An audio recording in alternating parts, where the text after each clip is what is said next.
আসসালামু আলাইকুম। কেউ এসে যখন চলে যায় তখন কিন্তু এরপরে আর রান্নাবান্না করতে ইচ্ছে করে না। একদম আমার কাছে মোটেও ভালো লাগে না এরপরে রান্নাবান্না করতে আর কি। তারপরেও তো করতে হবে, যেহেতু খেতে হবে তো রান্না তো করতেই হবে। যাই হোক, আমার যখন মন খারাপ থাকে তখন হচ্ছে আমি হাসান সাহেবের পছন্দের যেটা সেগুলোকেই বেশি প্রাধান্য দিই আর কি। কারণ হচ্ছে তখন আমার খেতে ইচ্ছা করে না, সেজন্য আমি হচ্ছে যেটা সেটা দিয়ে খেয়ে ফেলি।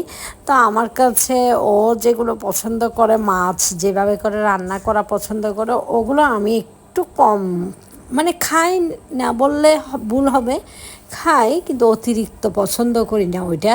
কারণ হচ্ছে আমরা চিটাগং ডিস্ট্রিক্টের মানুষ, আমরা কিন্তু কোনোদিন তরকারি দিয়ে মাছ খাই না। আমরা আলু দিয়ে খেয়েছি, টমেটো দিয়ে খেয়েছি, কিন্তু আমরা সিম বেগুন টেগুন দিয়ে আমরা হচ্ছে মাছ টাছ খাইনি। তো সিম দিয়ে আমরা চিংড়ি মাছ খেয়েছি, কিন্তু অন্যান্য মাছ খাইনি। কিন্তু সিম আলু দিয়ে রান্না করলে সে খুবই খুশি হয়ে যায়। সেজন্য আমি আজকে রান্না করেছি হচ্ছে ছোটো আর মাছের বাচ্চা ছিল, ওগুলো হচ্ছে আমি সিম আলু টমেটো দিয়ে রান্না করেছি। এই সিমটা কিন্তু অনেক মজা ছিল, মানে অনেকগুলো সিমের মধ্যে কতগুলো মানে কেমন জানি লাগে আর কি। মানে এই সিমটা কিন্তু একদম সিম সিম সুগন্ধ ছিল আর কি। যাই হোক, সবজিটা নিয়ে খাওয়ার জন্য আমি কিন্তু খেয়েছি, সিমটাও খেয়েছি।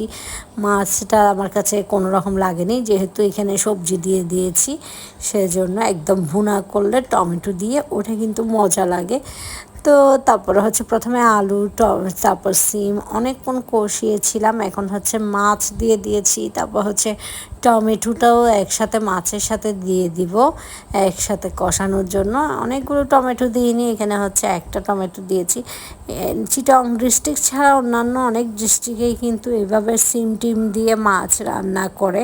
ঢাকার ডিস্ট্রিক্টেও কিন্তু করে সিম দিয়ে মাছ রান্না, কিন্তু আমাদের চিটাগংয়ে কম দেখেছি আর কি। চিটাগংয়ে শুধু চিংড়ি দিয়ে রান্না করতে দেখেছি।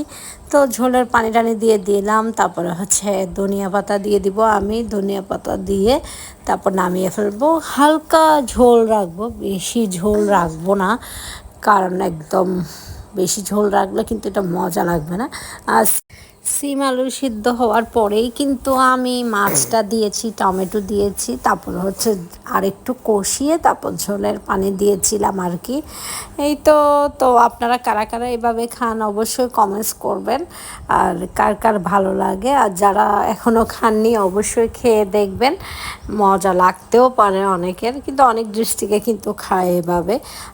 খারাপ না, মজা লাগে, কিন্তু আমার কাছে মাছের স্বাদটা কম লাগে আর কি। যাই হোক, ভালো লাগলে শেয়ার করবেন। আসসালামু আলাইকুম, আল্লাহ হাফেজ।